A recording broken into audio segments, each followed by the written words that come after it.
Until somebody comes and takes it from us, I'm going to be confident in us, and that really is the right attitude to have. They are the kings of the hill. They need to be knocked off, and I am surprised by this.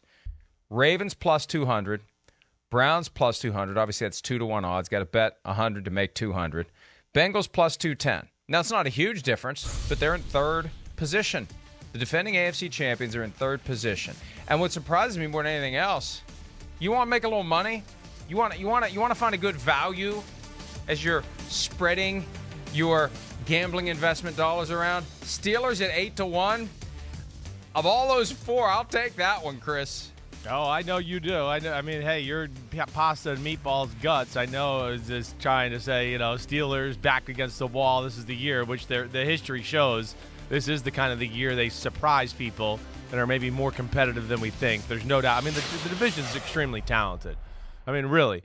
The Ravens, it's one of the best rosters in football. The Browns, all we talked about last year was such a disappointment. They're not in the playoffs because why? It's one of the best rosters in football. And then the Steelers, you look at them and go, well, damn, there's still a lot of good players, and they're the Steelers, and there's tough, and there's a battle-tested culture there.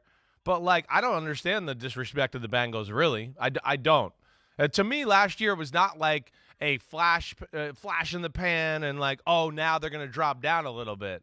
I look at it more like Patrick Mahomes in the AFC Championship game losing the New England Patriots. That's how I look at the year for the Bengals. I think that was a jump-off point now to go, well, first off, there's nothing on the roster to question. You already answered the one question. The offensive line. They did a lot of stuff there to help that group out there. They're going to be better. The D-line was good. Linebackers were good. I mean, you go through position for position, and you go, man, the Bengals, there's no weak spots there. And then I think you add in the Joe Burrow, healthy for a full year, has that kind of the year, takes his team to the Super Bowl. I think this is one where it's no, we got our confidence now. And we are the Bengals, and we do believe in ourselves. And, shut up with all that crap and disrespecting us. I think it's, like I said, a jump-off point. I think they're going to be a team that's going to be one of the best in the AFC. There's so many questions about the Ravens. There's definitely questions about the Browns. I assume PointsBet still doesn't have an over-under win total for the Browns because we don't know what's happening with Deshaun Watson. How can you be the favorites? I wouldn't touch that one. No way. 2-1, and we have no idea that they're going to have Deshaun Watson for the first game, the second game, or the 17th game. No, thank you. And all the Baker Mayfield distraction that we've been talking about, no, thank you. I'm not betting on the Browns to win that division. I like the Steelers and the Bengals as the options coming out of there. The Steelers just because 8-1 is very enticing, but the Bengals should not be in third position. They should be the favorites because they had the fewest questions and they did the most to address them, Chris. Yeah, I think that's exactly right. Let alone it was a young team that's was just getting used to winning and being that team last year. So I think it's only going to be a confidence thing to go, damn, we are a Super Bowl team, and a little bit of pissed offness to go, damn, we shouldn't have lost the Super Bowl. We had every right to win it. But, I'm with you. Cleveland would scare me. Pittsburgh, I got respect. Baltimore and Cincinnati, the teams I look at. Even with maybe lack of wide receivers, that Baltimore team's still really good. And Ronnie Stanley's going to be back, and their offensive line's going to be healthy. And let's not forget Jawan James. They signed him last year. Remember when he was hurt, at a smart deal. He'll come back and have a chance to play right tackle. So I look at the Ravens and the Bengals as being the two in the leader house, as the smart people in the world say. I think they're going to be in the thick of things when it's all said and done. And at this time of the year, I'm reminded of the fact that we fill the void by talking about things we think will happen in the upcoming season. The one thing we know will happen is there will be injuries. They will change the landscape of division races, of conference races.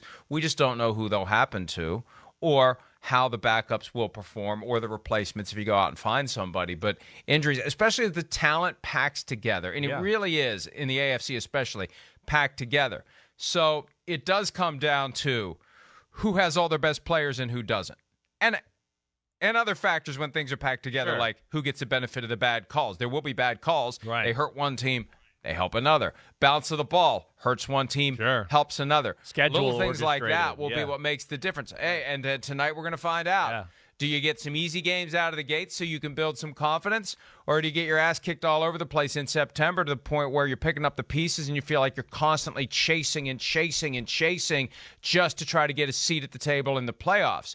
That how your season starts those first few weeks, that becomes a scar you just can't get rid of. And you're always up against it the rest of the way. That's why tonight is important. We know the who and the where of all 272 regular season games, and we know the when as to some of them.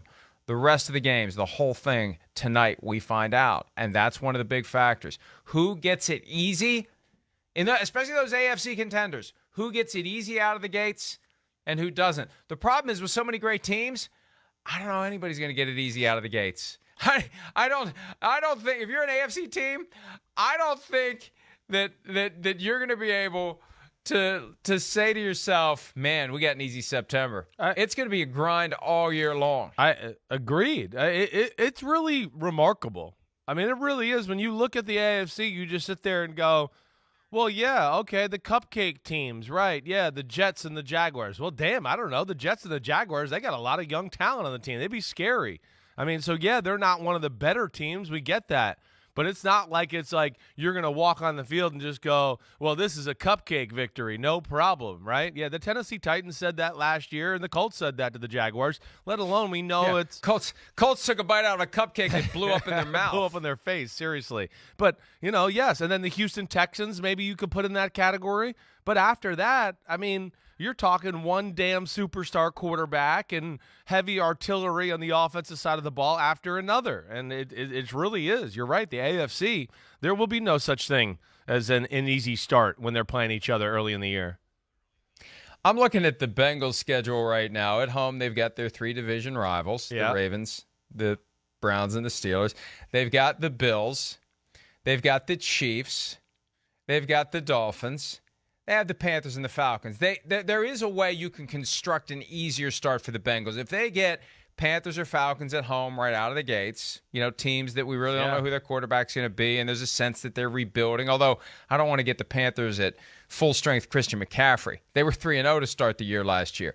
They go on the road, the Bengals do, to face the Ravens, Browns, Cowboys, Patriots, Saints. They do have a trip to the Jets, Steelers, Bucks, Titans. So the ideal start for the Bengals would be Jets and Falcons and Panthers early, and you start that push and you get some wins under your belt, and you don't get knocked wobbly early on by some of these other great teams. I mean, you got 3 or 4 at the most games that stand out as winnable easily, if there is any easy win in the NFL. Yeah. Ask the Colts about Week 18 against the Jaguars.